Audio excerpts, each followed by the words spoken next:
Allahumma salli wa sallim.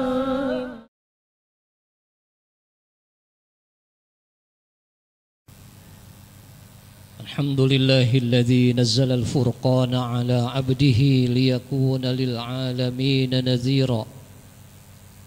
Asyhadu an la ilaha illallah الذي له ملك السماوات والأرض ولم يتخذ ولدا ولم يكن له شريك في الملك وخلق كل شيء فقدره تقديرا وأشهد أن محمدا عبده ورسوله أكمل المؤمنين إيمانا منيرا اللهم صل وسلم وبارك على سيد المرسلين وخاتم النبيين وإمام المتقين سيدنا محمد صلى الله عليه وآله وسلم فيا عباد الله أوصيكم ونفسي بتقوى الله فقد فاز المتقون واعلموا أن الله سبحانه وتعالى أمرنا بالتقوى بقوله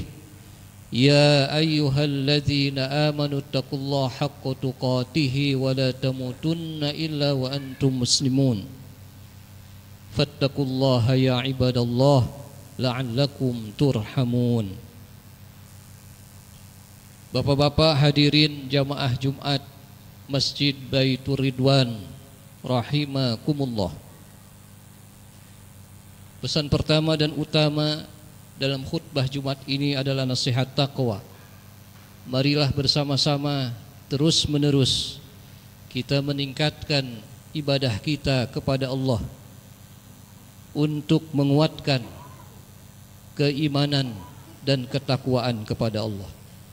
Beribadah tanpa jemu, tanpa bosan, sampai satu saat yang pasti kita akan meninggal dunia dan Allah mengingatkan kepada kita, wa'bud rabbaka hatta ya'tiyakal yaqin. Terus meneruslah ibadah, sembah kepada Allah sampai satu masa yang pasti, yaitu masa kematian mendatangi setiap diri kita.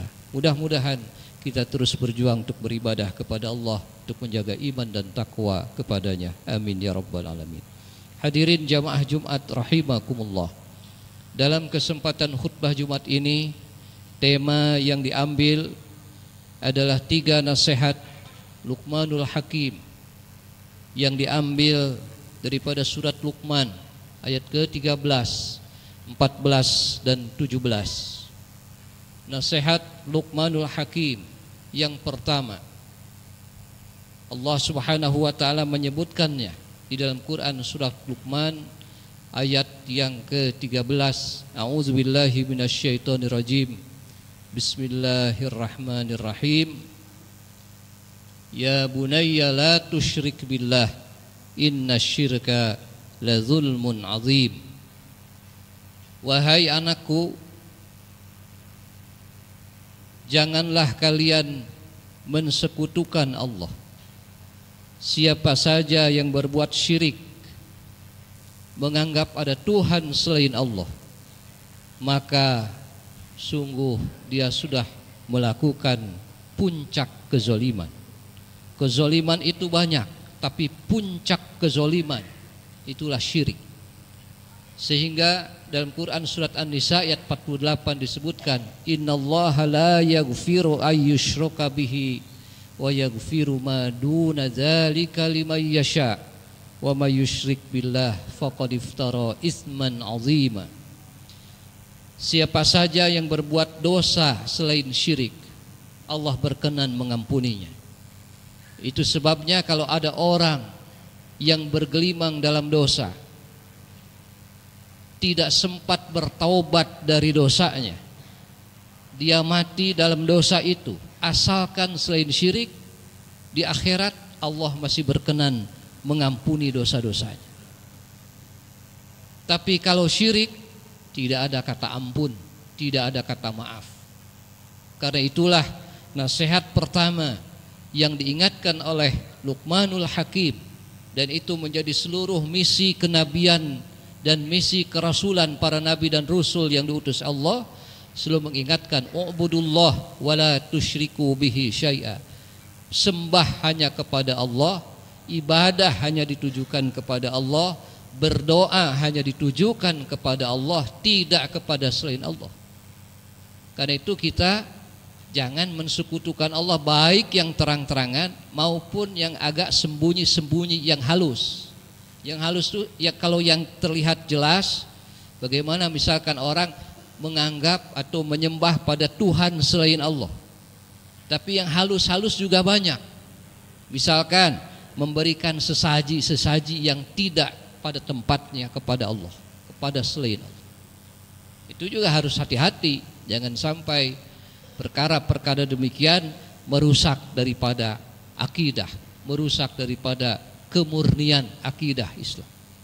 Karena kalau sudah bicara akidah, di dalam agama kita itu terang benderang, jelas dan rinci. Selalu kalau bicara akidah itu Al-Quran selalu bicaranya tegas, jelas, rinci. Lam yalid walam yulad, tidak beranak, tidak diperanakan, walam yakullahu kufuwan ahad, rinci. Supaya kita itu berkeyakinan bahwa Allah yang Maha Esa ini betul-betul murni kita esakan, betul-betul tauhid yang murni, yang tidak bercampur dengan syubhat-syubhat kesyirikan. Ini nasihat pertama. Dan akidah atau keimanan yang tulus, yang bersih ini harganya berapa? Surat Al-Hijr ayat kedua menyebut rubama yawaddul ladzina kafaru law kanu muslimin. Pada hari kiamat dosa orang-orang yang beriman sebesar apapun Allah maafkan, Allah ampuni. Pada akhirnya seluruh yang mukmin, yang muslim masuk surga. Dilihat oleh orang-orang kafir, mereka berangan-angan rubama yawaddul ladzina kafaru law kanu muslimin. Duhai, andai dulu aku jadi orang-orang muslim, jadi orang-orang mukmin, aku tidak akan kekal di neraka. Karena yang sudah Islam masuk ke neraka dibersihkan, tapi keluar pada akhirnya diangkat. Yang kekal abadi di neraka orang-orang kafir, dan mereka menyesal semua ketika melihat orang-orang muslim, orang-orang mukmin yang durhaka itu diangkat oleh Allah ke surga. Penyesalan keluar dari ucapan mereka, duhai lau kanu muslimin, andai dulu kami orang-orang mukmin, orang-orang Islam. Ingin tahu lagi penyesalan mereka? Disebutkan lagi dalam Quran surat Ali Imran 91, innal ladzina kafaru wa matu wa hum kuffar. Sesungguhnya orang-orang yang kafir mati dalam keadaan kekafirannya, ke bawah mati, falan yuqbala min ahadihim mil'ul ardi zahaban walau iftadabih. Mereka itu ketika melihat orang-orang muslim, orang-orang mukmin, imannya memberi bermanfaat kepada mereka pada hari kiamat, mereka, Tuhan, berapa harga iman itu? Andai harus kami tebus dengan segunung emas, kami akan bayar. Tapi kata Allah, tidak, sudah terlambat, tidak ada lagi arti harta segunung emas sekali. Jadi kalau kita sadari hari ini, kita ini orang-orang muslim, orang-orang mukmin itu orang-orang kaya. Cuma kita enggak ngeh, enggak sadar, dianggapnya iman Islam, dianggapnya akidah yang ada dalam diri kita, iman Islam yang ada dalam diri kita, hidayah yang sedang kita dapat hari ini, dianggapnya itu kecil. Padahal disingkapkan di Quran surat Ali Imran 91, seandainya ditukar dengan segunung emas, berapa ton itu? Berapa puluh miliar harganya? Tidak, kata Allah, tidak akan diterima, tidak bernilai. Ini yang harus kita sadari. Kita bangkitkan kembali bahwa hidayah iman, hidayah Islam jauh di atas seluruh kebendaan-kebendaan di kehidupan dunia ini. Tidak ada artinya orang yang tidak wafat kembali kepada Allah kalau tidak membawa iman Islam. Itu sebabnya seluruh khatib mengingatkan, wala tamutunna illa wa antum muslimun, jangan meninggal kecuali membawa iman dan Islam.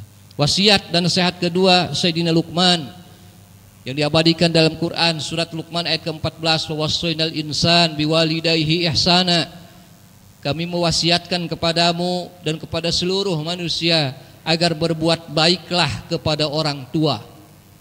Sosok yang paling berjasa dalam kehidupan kita, yang paling pantas diagungkan dan dimuliakan setelah Nabi Muhammad SAW, sosok itu adalah kedua orang tua kita, ayah ibu kita.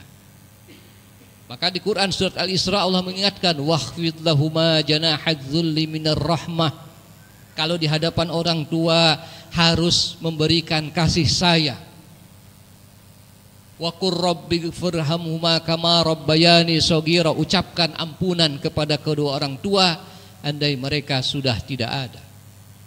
Jadi sosok yang paling dan harus kita berikan bakti terbaik setelah Rasul itu adalah sosok ayah dan ibu kita.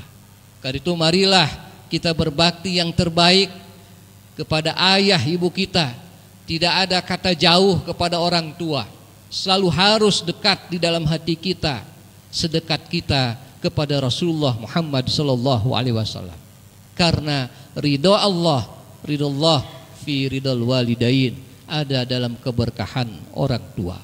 Beruntunglah yang masih punya kedua orang tua, mintakan doa kepada dari mereka untuk keberkahan hidup kita. Andai mereka sudah wafat, ziarahi kuburnya, sedekahkan sebagian harta kita untuk mereka. Berbuat baiklah kepada kerabat-kerabat dari orang tua kita yang masih ada.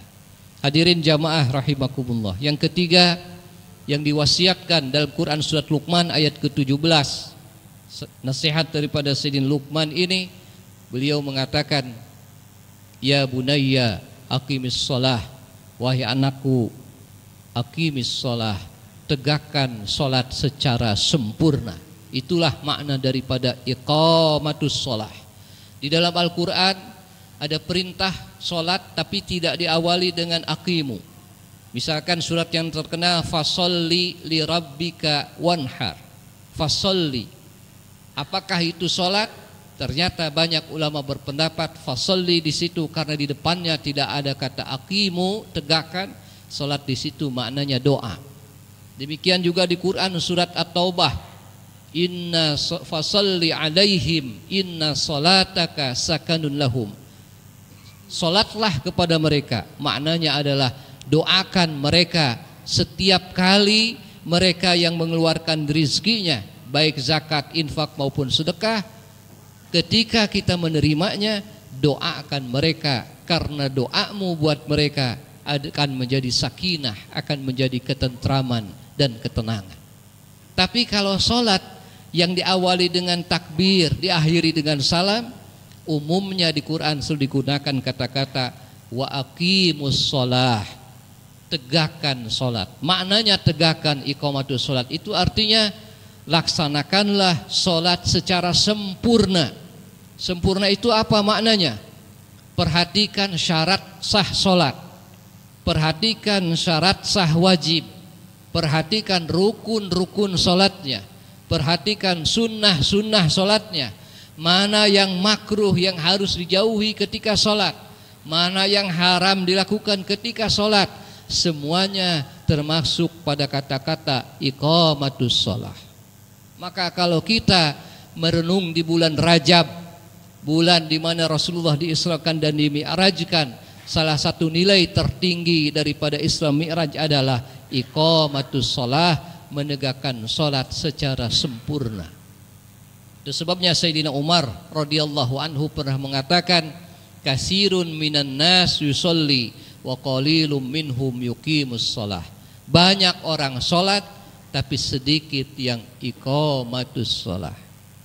Kalau mau iqamatus shalah, kalau mau salat siap-siap dia.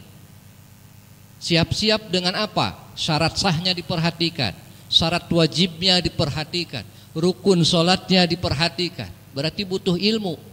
Ilmu tentang sholat dipelajari, sunnah-sunnah sholatnya diperhatikan. Tidak sembarang dia mau sholat, habis main bulu tangkis sholat, dia ganti dulu bajunya, karena dia akan menghadap kepada zat yang memberikan seluruh kenikmatan pada hidupnya, yaitu Allah Rabbul Alamin.